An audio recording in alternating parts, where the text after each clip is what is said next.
Hello viewer, এখন আমি আপনাদের সাথে শেয়ার করব কিভাবে আপনি আপনার কাঙ্ক্ষিত উইন্ডোজ 10-এ 3 ইজি ওয়ে স্ক্রিনশট নেবেন। So let's take a look how to do that. প্রথমত, যদি আপনার কিবোর্ডে প্রিন্ট স্ক্রিনের কোনো কিপ্যাড থেকে থাকে তাহলে সিম্পলি সেটাতে ক্লিক করলে অটোমেটিক আপনার কিবোর্ড থেকে আপনার যে ডেস্কটপের একটি প্রিন্ট স্ক্রিন সেভ হয়ে যাবে। তাছাড়া আরেকটি ওয়ে আছে, আপনি করতে যান, যাওয়ার পর এখানে টাইপ করুন স্ন্যাপিং টুলস এবং আপনি পেয়ে যাবেন স্ন্যাপিং টুলসের একটি ডেস্কটপ অ্যাপস। সিম্পলি এটা ওপেন করুন। ওপেন করার পর স্ন্যাপিং টুলসে আপনাকে বিভিন্ন অপশন আছে, যেমন free from snip, reticular snip, Windows snip, full screen snip.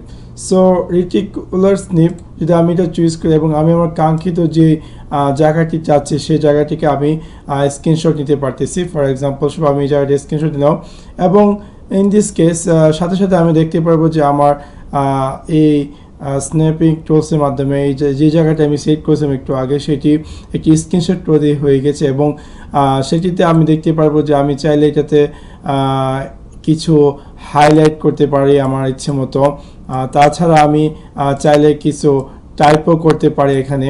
তাছাড়া আমি চাইলে যদি কোনো ভুল হয়ে থাকে তাহলে ইরেজ করতে পারি কোনো একটি জায়গা। সো এভাবে আমি করার পর আমি সিম্পলি চাইলে এটাকে সেভ স্নিপ অথবা আমি চাই ডাইরেক্টলি সেন্ড স্নিপ, আমি চাই ডাইরেক্টলি এটাকে মেল করতে পারি। সো এটা গেল দ্বিতীয় ওয়ে। এবং তৃতীয় হচ্ছে, আপনি যদি এখান থেকে মাইক্রোসফটের একটি নিজস্ব অ্যাপ আছে যেটা কিনা স্নিপ ক্যাপচার টুলস।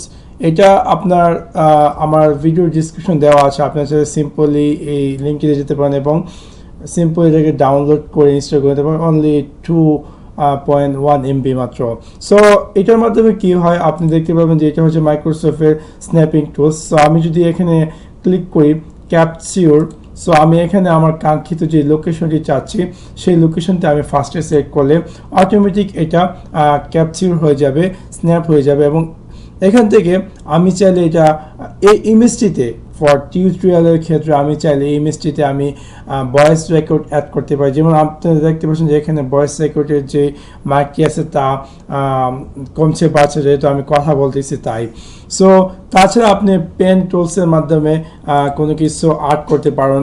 তাছাড়া আপনি ব্ল্যাক, রেড বিভিন্ন কালার চুজ করতে পারেন। এছাড়া আপনি হাইলাইট করতে পারেন এই স্ন্যাপ এডিটরের মাধ্যমে এবং আপনি চাইলে ইরেজ করতে পারেন অথবা ইরেজ অলের মাধ্যমে যে জিনিসগুলো আপনি দেখেছিলেন তা সম্পূর্ণ ইরেজ করে নিতে পারেন। তারপর আপনি সেটাকে কপি করতে পারেন অথবা আপনি ডাইরেক্টলি এটা এই যে স্ন্যাপটি তা শেয়ার করতে পারেন এবং আপনি চাইলে সেভও করতে পারবেন। So that's it. Thanks for watch my video.